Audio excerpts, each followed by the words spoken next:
Good morning everyone. आज के session में I am going to discuss सहायक प्रबंधक उपार्जन का जो ऑफिशियल क्वेश्चन पेपर है उसमें पूछे गए फॉरेस्ट्री के काफी इंपॉर्टेंट सवालों को। एक इसका मैंने ऑलरेडी सेशन लिया हुआ है, ध्यान रखिएगा। और सुन करके कि फॉरेस्ट्री के सवाल डिस्कस होने वाले हैं, एग्रीकल्चर वाले भागने की जरूरत नहीं है। वो इसीलिए बिकॉज ये जो टॉपिक है this is a common topic between agriculture and forestry subjects. Topic आपके सामने है मेडिसिनल एंड एरोमेटिक प्लांट्स। और जिन्होंने भी ध्यान से पढ़ाई की है अपने ग्रेजुएशन में उन्हें पता होगा कि मेडिसिनल और एरोमेटिक प्लांट्स हम एग्रीकल्चर स्टूडेंट्स को भी पढ़ना होता है। ठीक है, तो चलिए सवालों की इस श्रृंखला को शुरू किया जाए। सवाल number 1, peppermint oil is a synonym for, यानी पेपरमिंट ऑयल जो है वो चारों ऑप्शंस में से दिए गए किस ऑप्शन का पर्यायवाची है? तो answer is mentha oil. Mentha oil refers to mint से निकाला गया ऑयल। मिंट जिसकी फैमिली इज लामिएसी, मिंट की फैमिली इज लामिएसी। तो ये हमने दो नए पॉइंट सीख लिए इससे कि भैया mentha oil is nothing but mint and mint की family is what? Lamiaceae. Coming to the next question, हालांकि इस क्वेश्चन का जो आंसर की था उससे मैं जरा सहमत नहीं हूं और मैं आपको भी कहूंगी अपना भी दिमाग लगाएंगे और जरूर मुझे बताएंगे कमेंट में अगर आपको डाउट होता है आंसर्स को लेकर के। तो देखिए 62 क्वेश्चन में पूछा गया कि which is a source of natural colour, निम्नलिखित में से कौन सा पदार्थ प्राकृतिक रंग का स्रोत होता है? साफ साफ शब्दों में आपको पूछा नेचुरल कलर का सोर्स। तो भाई नेचुरल कलर तो पाप्रिका से भी मिलता है, सैफरन यानी कि केसर से भी मिलता है और टर्मरिक से भी मिलता है, बट आंसर की में सिर्फ टर्मरिक लिया गया है। So I am not convinced with the answer. The correct answer should be all of the above because इन तीनों से मिलता है भी नेचुरल कलर। नेक्स्ट क्वेश्चन बहुत ही पेटेंट सवाल है। मैं जब भी आपकी ऑफलाइन क्लास ऑनलाइन क्लास में मसालों को पढ़ाती हूँ ये चीज मैं जरूर डिस्कस करती हूँ। एंड बहुत अच्छा बढ़िया सवाल है, ध्यान रखना। Which chemical compound is present in clove? Clove में इनमें से कौन सा केमिकल पाया जाता है? बहुत इंपॉर्टेंट सवाल है। अगर आप जेआरएफ हॉर्टिकल्चर की भी तैयारी कर रहे हैं, अनदर वेरी इंपॉर्टेंट क्वेश्चन। तो ध्यान रखिएगा, क्लोव में पाए जाने वाले केमिकल का नाम is eugenol. Next, economic part of sweet flag. अब आपको मैं बता दूं कि आप में से जो भी बच्चे अभी हाल में 26 मई को सीईटी का पेपर देने वाले हो, 2018 सीईटी बीएससी हॉर्टिकल्चर वालों को ये सवाल ऐसे तो नहीं पूछा था बट स्वीट फ्लैग से ही पूछा गया था सवाल। कुछ बच्चों ने मुझे ये डाउट भेजा भी था कि मैम ये स्वीट फ्लैग क्या होता है।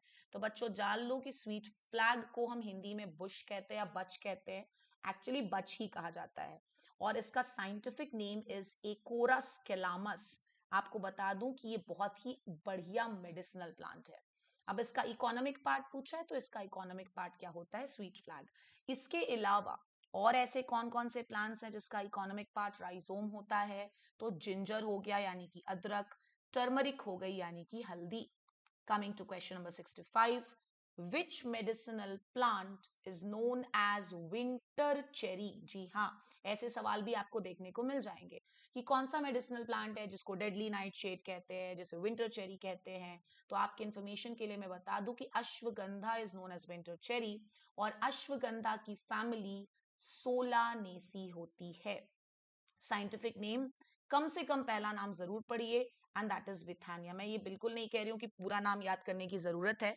पूरा नाम वैसे विथानिया सोमनीफेरा है। आपको याद हो जाए तो बहुत अच्छी बात, नहीं याद हो तो first name is more than enough. Coming to question number 66, clove is obtained from. Clove actually कौन सा पार्ट है जिसे आप लौंग के रूप में खाते हो? तो दिखता है भाई साफ साफ कि इट इज बड। बड मतलब क्या? एक ऐसा फ्लावर जो अभी पूरी तरह से नहीं खुला है, इसीलिए इसको अनओपन्ड फ्लावर करके भी पूछ लिया जाता है। अनओपन फ्लावर, एक ऐसा फ्लावर जो अभी पूरी तरह से नहीं खुला हुआ है, that is known as bud. So clove के केस में हमने दो पॉइंट सीखे कि एक तो उसमें यूजेनॉल नाम का केमिकल है और दूसरा इसका कौन सा पार्ट यूज किया जाता है, then that is the bud. Coming to question number 67, Which one of the following is used in preparing a natural mosquito repellent? अब एंटोमोलॉजी में आप एक मस्कीटो रेपेलेंट तो पढ़ते ही हो भैया, दैट इज सिट्रोनीला। अगरबत्तियां जो मार्केट में मिलती भी है मच्छर भगाने वाली, उन सब में सिट्रोनीला होता है। सिट्रोनीला के अलावा लेमन ग्रास में भी ये प्रॉपर्टी होती है जो कि मस्कीटो रेपेलेंट की प्रॉपर्टी है, मस्कीटो को दूर भगाने वाली प्रॉपर्टी। लेमन ग्रास की फैमिली क्या होगी? पोएसी होगी, ऑब्वियस सी बात है। What will be the family? Poaceae, because grass है. और अगर Poaceae family है मतलब ये monocot होगा कि dicot? Obviously it is going to be a monocot. Coming to next important question, and that is question number 68.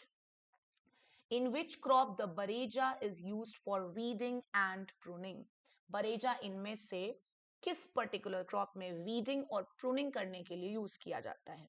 Weeding मतलब खरपतवारों को हटाना, और प्रूनिंग का मतलब आई होप आप सभी लोग जानते हो डिजीज्ड डैमेज्ड पार्ट्स को हटाना, सो दैट हम अपने प्लांट्स की प्रोडक्टिविटी को, ईल्ड को बढ़ा सकें. और ये सवाल आरईओ 2017 में पूछा गया है. और ये जो मैं आज पेपर डिस्कस कर रही हूँ ये फॉरेस्ट्री का क्वेश्चन पेपर है. तो देख लीजिए कैसे agriculture and forestry related subjects होते हैं. Correct answer is betel vine. Betel vine यानी कि पान में यूज किया जाता है इस सिस्टम को. नेक्स्ट देखिए, आप सभी के पास ऐसा नहीं कि क्वेश्चन पेपर्स नहीं अवेलेबल है, आप क्रॉस चेक कीजिए ना इन सारी चीजों को. ये सारे क्वेश्चंस तो एग्रीकल्चर के भी पेपर में पूछे गए हैं. Question number 69. Which side effect can ginger cause? अदरक ज्यादा खा लेने से क्या साइड इफेक्ट्स हो सकते हैं? तो कुछ लोगों को रैशेस की शिकायत होती है. रैशेस आई होप आप समझते हो, स्किन का रेडनिंग हो जाना, उसमें इरिटेशन हो जाना, that is known as rash. Question number 70. Which one of the following is a blood purifier? Blood purifier, रक्त शोधक इनमें से कौन है? एम्बलिका. और जिन्हें नहीं पता है, एम्बलिका इज आंवला ओनली. जी हाँ, साइंटिफिक नाम क्या है? एम्बलिका ऑफिसिनालिस. और आंवला की फैमिली बहुत इंपॉर्टेंट फैमिली है, यूफोरबिएसी. यूफोरबिएसी. इसके अलावा ये आप सभी बच्चे जानते हो कि amla is a very rich source of vitamin C. Coming to question number 71. ये भी काफी रिपीटेड क्वेश्चन है. Which of the following part of cinchona tree is use to treat malaria? देखिए, ये जो चिंकोना ट्री है ना, इससे एक दवा मिलती है या एक केमिकल मिलता है जिसका नाम है क्विनीन. और ये क्विनीन एंटी मलेरियल ड्रग्स को बनाने के लिए बहुत इंपॉर्टेंट इंग्रेडिएंट माना जाता है. और ये क्विनीन प्राप्त कहां से होता है? बार्क से, जिसे आप हिंदी में छाल कहते हैं. Coming to question number 72. बहुत अच्छा सवाल है, ध्यान रखना. भले ही आपके सिलेबस में कुछ रहे ना रहे, लेकिन एलोवेरा को आप अलग नहीं कर सकते हो. आज तो एलोवेरा को लेकर के इतना अवेयरनेस है, इसकी मेडिसिनल प्रॉपर्टीज के बारे में लोग इतना जानते हैं. तो भाई एलोवेरा का प्रोपगेशन पूछा है, ठीक है? तो आपको बता दूं कि एलोवेरा का प्रोपगेशन सकर्स यानी कि प्रकंद से होता है. बहुत इंपॉर्टेंट सवाल है. सकर्स की मदद से हम बनाना में भी प्रोपगेशन करते हैं, और बनाना के अलावा पाइन एप्पल में भी सकर से प्रोपगेशन होता है. बनाना में जिस सकर से बेसिकली प्रोपगेशन होता है that is known edge sword sucker. Sword sucker, ठीक है? तो ये एक additional information, you can note it down. आने वाले एग्जाम्स में डेफिनेटली आप सभी को हेल्प करेगा. Question number 73. National medicinal plant board is located in, so it is located in new Delhi. इस तरह के भी सवाल आते हैं. NMPB कहा जाता है शॉर्ट में. Question number 74. The economic part of Sarpagandha, which is also known as Rauwolfia. एक और एडिशनल इंफॉर्मेशन यहाँ पर बता दूं. This is very important. Why? Because family is इसकी एपोसाइनेसी. जी हाँ, सर्पगंधा की फैमिली भी बहुत ज्यादा पूछी जाती है ना, एपोसाइनेसी. तो इकोनॉमिक पार्ट पूछा. तो इकोनॉमिक पार्ट जैसे तुमने अभी एकोरस कैलामस का भी पढ़ा, राइजोम, उसी तरह से सर्पगंधा का जो इकोनॉमिक पार्ट है that is the root. Last question, ये तो भाई स्पाइसेस से है, जबकि टॉपिक तुम्हारा है मेडिसिनल एंड एरोमेटिक प्लांट. खैर कुछ कर नहीं सकते. Where is cardamom native to? Native का मतलब कार्डमम यानी इलायची का उत्पत्ति स्थल, ओरिजिन क्या है? तो it is India and Indonesia. तो ये करीबन क्वेश्चन नंबर 61 से 75 तक हमारे पास फॉरेस्ट्री के अंदर सहायक प्रबंधक उपार्जन के पेपर में मेडिसिनल और एरोमेटिक प्लांट से सवाल थे, जो कि मैंने डिस्कस करने की कोशिश की. और साथ ही साथ मैंने ये भी कोशिश की है कि आप सभी को एडिशनल इन्फॉर्मेशन भी दे सकूं. So I hope you like the session, और अगर अच्छा लगा हो तो do subscribe to our channel and do share this video with your friends. Thank you so much.